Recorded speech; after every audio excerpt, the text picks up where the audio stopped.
पाठ 8 पन्नाबाई का त्याग। महाराजा संग्राम सिंह इतिहास में महाराणा सांगा के नाम से प्रसिद्ध हैं। उन्होंने ही मुगल साम्राज्य के संस्थापक बाबर से वीरतापूर्वक युद्ध किया था। शरीर में 80 घाव हो जाने पर भी वे वीरता से लड़ते रहे और अंत में वीर गति को प्राप्त हुए।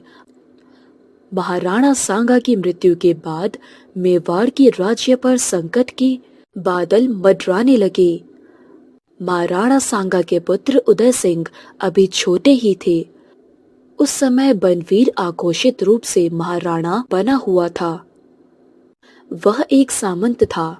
सामंत का दर्जा राज्यपाल के बराबर का था।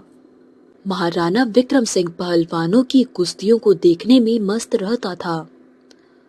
राज्य कर्म के लिए उसके पास समय ही नहीं था। इसीलिए मेवाड़ का राज्य दिन प्रतिदिन छिन्न भिन्न हो रहा था। इससे लाभ उठाकर बनवीर मेवाड़ का महाराजा बन जाना चाहता था। अन्य सामंत भी उसके सहायक थे। बनवीर राज्य के असली उत्तराधिकारी राजकुमार उदय सिंह को मारकर अपने लिए राज्य को निष्कष्ट कर लेना चाहता था। राजकुमार उदय सिंह अभी बच्चा ही था। पन्ना उदय सिंह की धाय थी। वह उसकी रक्षा और पालन पोषण को अपना परम कर्तव्य मानती थी। कुंवर उदय सिंह उसकी भी छह छाया में बड़ा हो रहा था, पर कुंवर को अपने पुत्र चंदन से भी अधिक प्रेम करती थी, क्योंकि राज्य की धरोहर के रूप में कुंवर उदय सिंह तो मेवाड़ की भाणी महाराणा है। पन्ना को बनवीर की चेष्टाओं से सदा भय बना रहता था। उसे आशंका थी कि बनवीर किसी दिन भी कुंवर को मारने की चेष्टा कर सकता है। अतः वह सदा सावधान रहती थी। एक दिन बनवीर ने तुलजा भवानी के मंदिर में दीपदान का विशाल उत्सव आयोजित कराया। सभी विशिष्ट नागरिकों और सामंत इस अवसर पर पधारे थे। इसी अवसर पर नृत्योत्सव भी हुआ। पन्ना की अंतरात्मा से आवाज आई, आज कुछ अनर्थ होने वाला है। वह अधिक सावधान हो गई। उसने कुंवर को अपने साथ ही कमरे में रखा। उत्सव रात को भी चलता रहा। बनवीर और अन्य सामंत शराब की मस्ती में झूम रहे थे। सभी लोग नृत्य और मिष्ठानों का आनंद ले रहे थे। आधी रात होने ही वाली थी कि एक राज सेविका दौड़ती हुई पन्ना के पास आई और चिल्लाकर बोली, पन्ना, अनर्थ हो गया, अनर्थ हो गया। बनवीर ने महाराजा विक्रम सिंह को कत्ल कर दिया है और अब वह कुंवर उदय सिंह को भी मारने के लिए आ रहा है। यह सुनते ही पन्ना के पैरों के नीचे से धरती खिसक गई। उसने पूछा, क्या सेना ने बनवीर को नहीं पकड़ा? परिचारिका ने कहा, सारी सेना उसके साथ है। सेना ने ही राजमहल को घेर रखा है ताकि उदय सिंह कहीं निकल ना सके।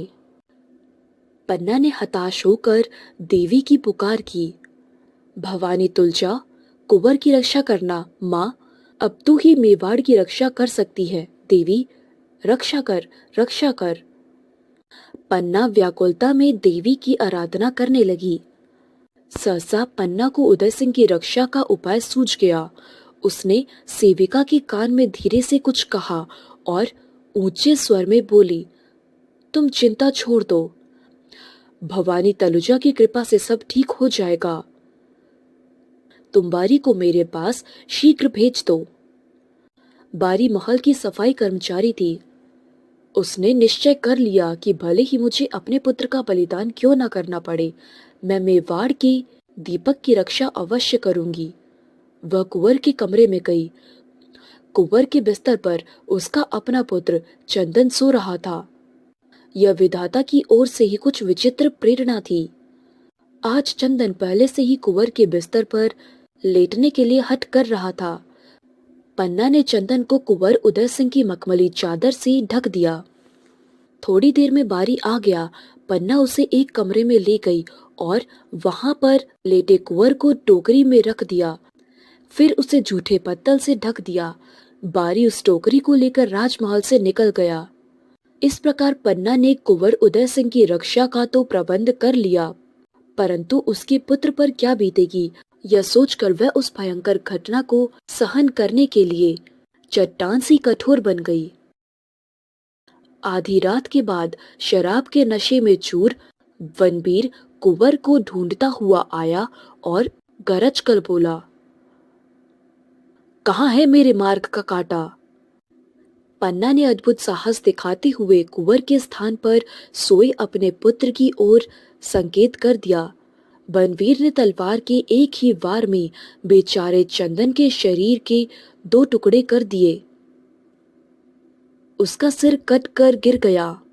पन्ना दिल पर पत्थर रखकर यह सब सह गई कि कहीं उसके रोने से कुंवर का भेद न खुल जाए।